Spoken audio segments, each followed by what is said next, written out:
Hello, and welcome to Sleepy Explorations. I'm so glad you're here. Tonight, there's nothing you need to do but relax. Let your breathing soften and feel yourself grow lighter. We're about to drift over the Great Wall of China, a line of stone stretching across mountains and valleys, built long ago by hands, now resting quietly among the ridges. Watchtowers stand patiently, streams flow gently below, and the sunlight softens every stone. Let your mind follow the wall's curves, your thoughts slow with its rhythm as we begin this calm, endless journey together. From above, the Great Wall of China appears softly through the morning mist, a gentle line of stone that curves across the mountains like an ancient river flowing through time. The fog rests lightly on the ridges, moving slowly as the day begins to breathe. The wall follows the shape of the land, rising and falling with each hill, each valley, each slope that has held it for centuries. Stone meets earth in quiet agreement, and the world around it continues to wake in its own gentle rhythm. The stones themselves are weathered, softened by countless seasons, their surfaces worn smooth in some places and textured in others. Light touches them carefully, tracing the edges of each block, revealing patterns that shift as clouds drift overhead. The wall stretches forward and back, disappearing into the distance on both sides, endless and patient. It does not hurry, it simply rests where it was placed long ago by hands that worked slowly and deliberately, stone by stone. As the view begins to move, drifting just above the watchtowers, the wall reveals itself in small sections, each one connected to the next by unbroken pathways of stone. The watchtowers stand at intervals along the ridge, their shapes soft and weathered, their windows dark and open to the sky. Each one was built to watch, to wait, to stand still as the world around it changed. Now they remain as quiet witnesses to the passing of light and shadow, to the slow turning of the seasons. The mist continues to move, sliding gently between the mountains, pooling in the valleys below, and then lifting again as the air warms. Where the fog thins, the details of the wall become clearer. The way the stones fit together, the narrow steps that climb and descend, the small gaps where moss has begun to grow. The green is subtle, almost hidden, but it softens the stone even further, adding a touch of life to the ancient structure. The mountains themselves seem to hold the wall gently, as if they have grown accustomed to its presence over the years. The ridges curve in long, flowing lines, covered in patches of dark green forest and pale grasses that sway in the breeze. From this height, it is difficult to tell where the mountain ends and the wall begins. They seem to belong to each other. The light shifts as the sun rises higher, casting long shadows across the steps and pathways. These shadows move slowly, stretching and shrinking as the minutes pass, as the day continues to unfold. The warmth of the sunlight touches the stone, and the wall seems to absorb it quietly, holding it for a moment before releasing it again. Ahead, the wall curves gently to the left, following the natural line of the ridge. The curve is gradual, almost imperceptible at first, but as the view continues forward, the shape reveals itself fully. The stones along the outer edge are slightly darker, shaded by the angle of the wall itself, while the inner edge catches more light. This subtle difference creates a rhythm, a gentle pattern that repeats along the length of the watchtowers appear again, spaced evenly along the ridge, each one standing at a point where the wall changes direction or where the land rises a bit higher. Their roofs are mostly gone now, worn away by wind and rain, leaving only the stone walls and empty doorways. Through these openings, the sky is visible, a pale blue that deepens as the morning progresses. The towers do not feel abandoned. Instead, they feel restful, as if they have completed their purpose and are now simply part of the landscape. As the drift continues, the sound of the world becomes quieter still. The wind moves softly over the stones, carrying with it the scent of earth and pine from the forests below. A small bird passes, its wings cutting through the air in smooth, unhurried arcs. It lands on the wall for a moment, rests, and then continues on its way. The wall descends now, following the slope of the mountain down into a small valley. The stones seem to flow downward like water, each step connecting to the next in an unbroken line. At the bottom, the wall levels out briefly before beginning its climb again on the opposite side.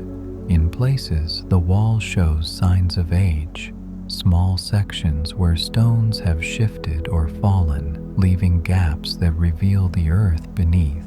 These openings do not disrupt the structure.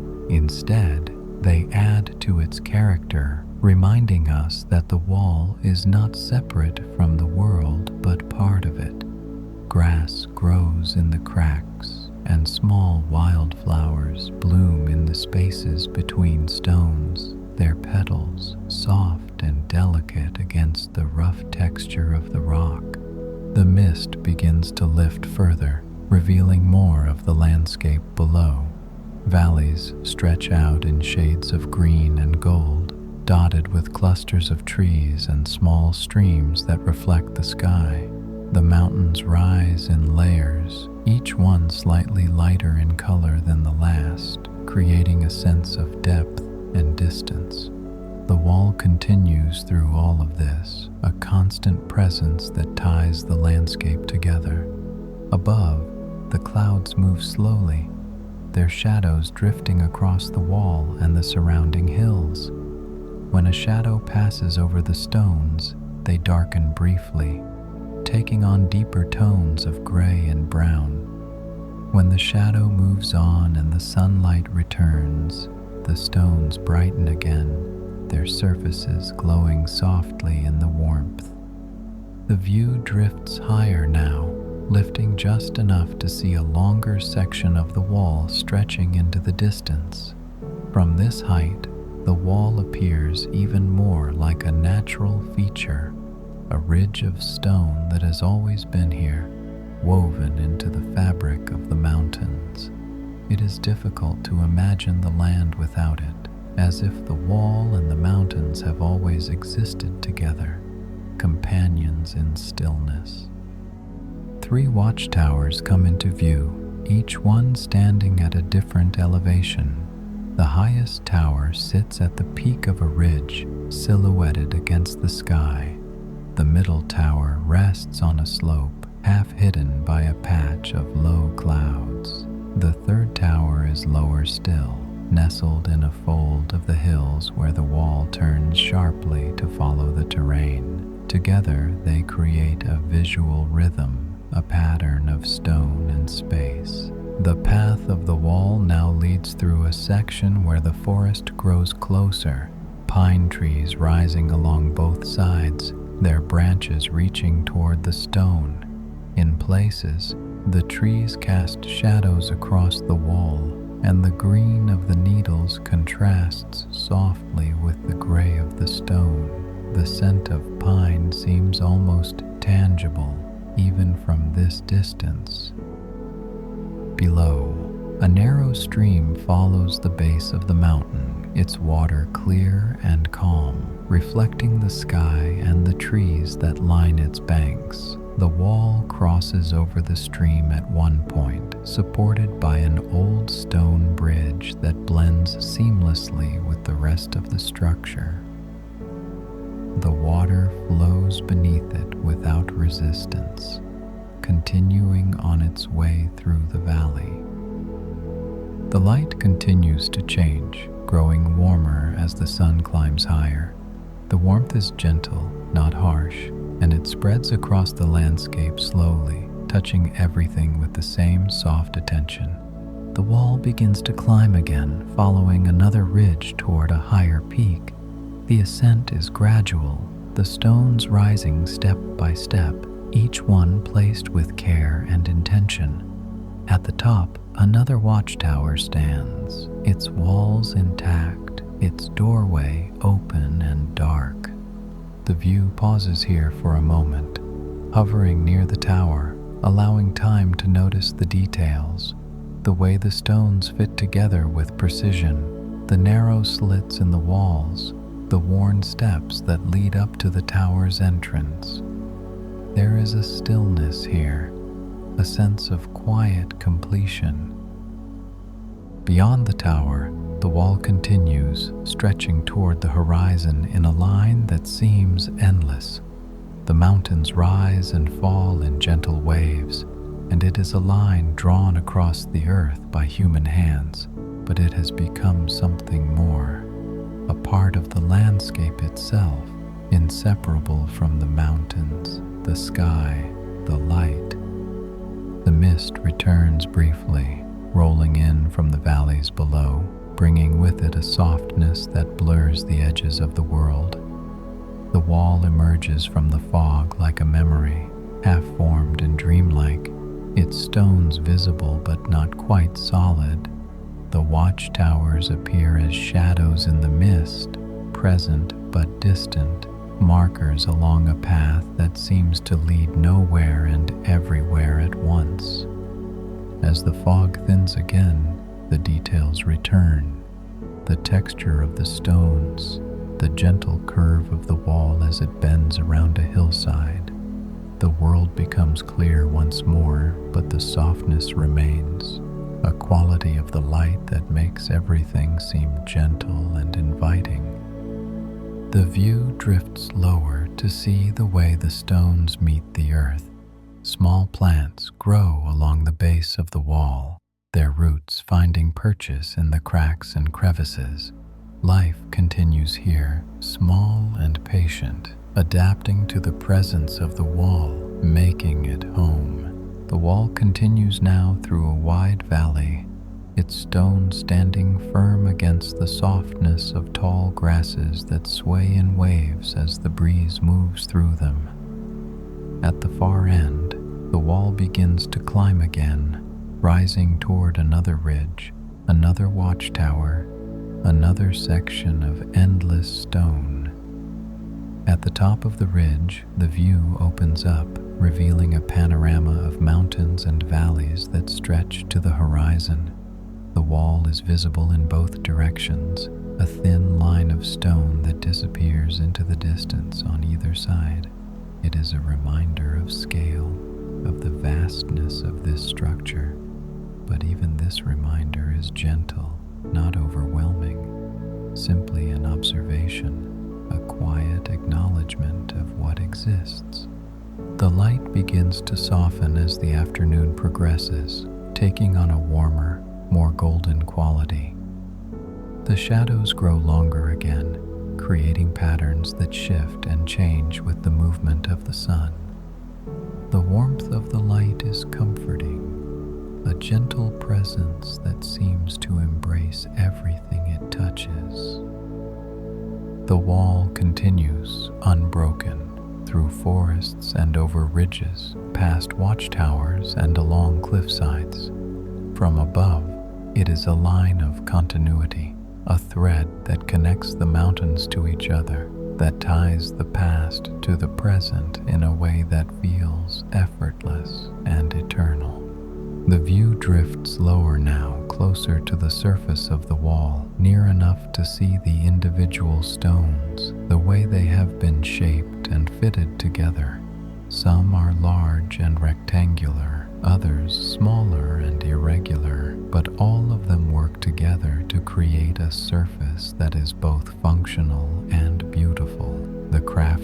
workmanship is evident even after all this time, a testament to the care that went into every section. The wall curves again, and the view follows with it, drifting smoothly along the line of stone. The curve is gentle, almost lazy, and it leads toward another section where the wall is partially obscured by trees. The branches hang over the stones, creating a canopy of green that filters the light, casting dappled shadows across the path below. In the distance, the mountains fade into shades of blue and purple, layered one behind the other, each one slightly hazier than the last. The wall continues toward them, disappearing into the haze, becoming part of the distant landscape. It is impossible to see where it ends, if it ends at all. It simply fades, blending with the mountains, the sky, the horizon. The afternoon light continues to soften, the golden tones deepening into amber and orange.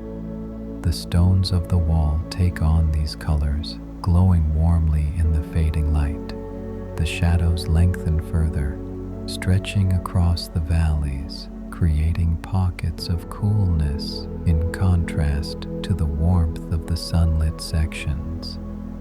The day is beginning to release its hold, allowing the evening to approach slowly, gently. The view drifts higher once more, pulling back to see the wall from a greater distance. From here, it is a single, continuous line, a mark across the landscape that has endured for centuries. It is not imposing, not dominating. It is simply present, a quiet part of the world that has always been here and will continue to be here long after the light fades, long after the day ends. The watchtowers stand along the wall, their shapes dark against the warm light of the setting sun.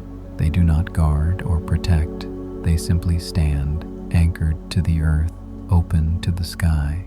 The wind moves through them, carrying with it the sounds and scents of the land, and they accept it without resistance, without change.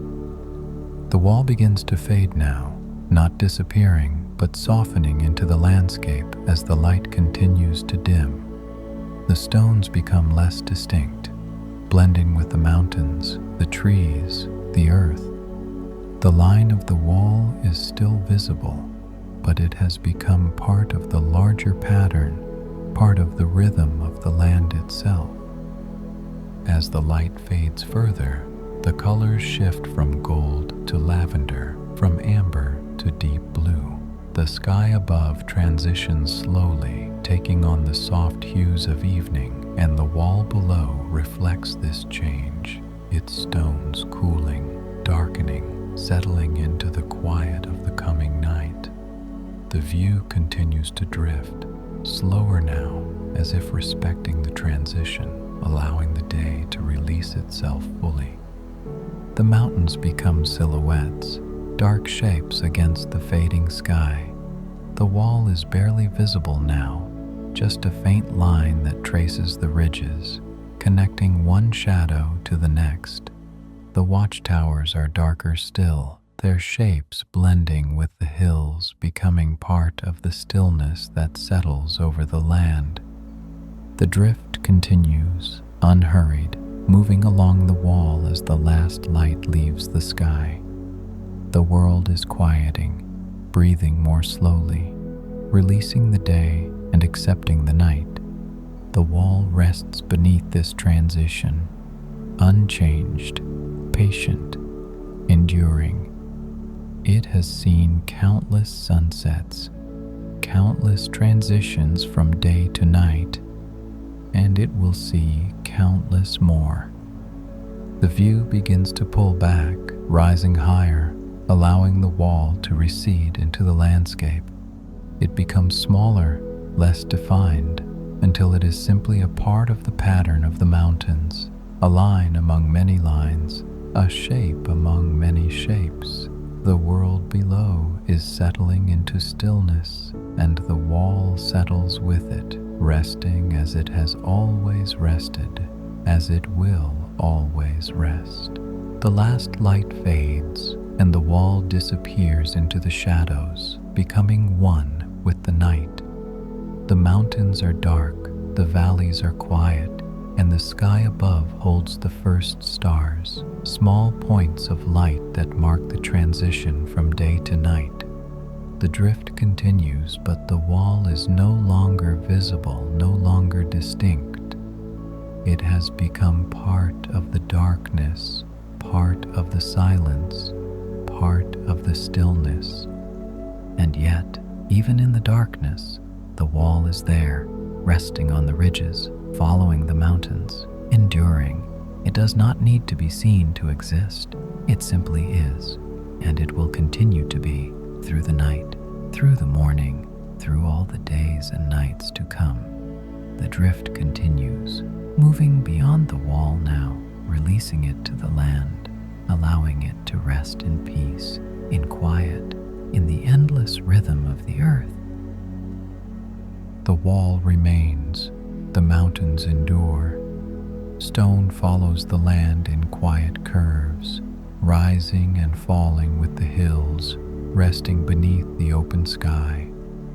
You can rest now, fully and completely, held by ancient stone and steady ground, carried by the slow rhythm of earth and wind, safe in the knowledge that nothing here will disturb you. Nothing asks for your attention. Nothing needs your vigilance. Just rest, just breathe, just let go, and sleep.